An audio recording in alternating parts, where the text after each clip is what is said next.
Rita Landberg is a clinical social worker living in Brooklyn, New York. My husband had been teaching at Lubavitch Yeshiva after his primary school teaching, and he taught social studies and English. In May of 1973, I was due to give birth, and I gave birth not by design, but by accident in the house.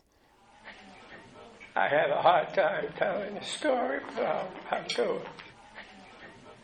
My son was born in our kitchen.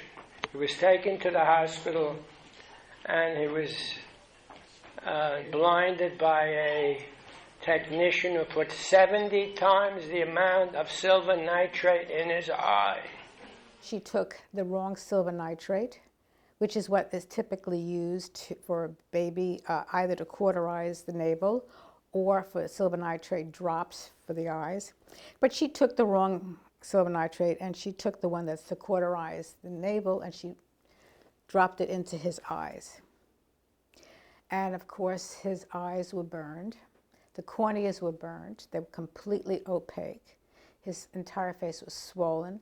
The eyelashes and the eyebrows were burnt off. And the first eye doctor that we had evaluated my son, and he didn't have any idea what else to do. The other doctors that were there really didn't know what to do, because this was an unusual situation. Fortunately, we were able to find a Dr. Albert Hornblass, who was an ophthalmologist and who specialized in pediatrics.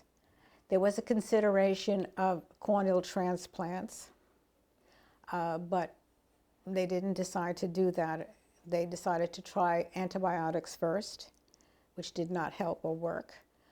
My husband spoke with Dr. Hornblass, who told him about his own father had had a bad heart attack, and he went to have a special bracha made by Rebe and his father recovered very well. And so we decided that, well, we have nothing to lose. George teaches at Lubavitch, and he went immediately to his principal. And he went immediately to Rabbi Tannenbaum, who went to the Rebbe to make a special prayer. In the meantime, Dr. Hornblass got permission from CDC to use ophthalmic steroid solution. And a week later, Dr. Hornblass called us after the Rebbe had made his prayer, and the Hornblass had said to us, "I'm sitting here watching a miracle happen. I'm watching all the conjunctiva, all the stain, all the mucus and pus come right out of his eyes, and I'm optimistic for normal vision." He obviously recovered, and he's now functioning normally. He can drive a car. He can do anything that anyone else can do. And very, very fortunate that Rebbe Schneerson made a prayer for him. I've been a teacher at the Lubavitch for over 30 years. When my son was born, this is what happened to him in the hospital. Rabbi Tannenbaum came to you from Lubavitch. You made a prayer, and here he is today. God Almighty bless you to be a big, healthy child.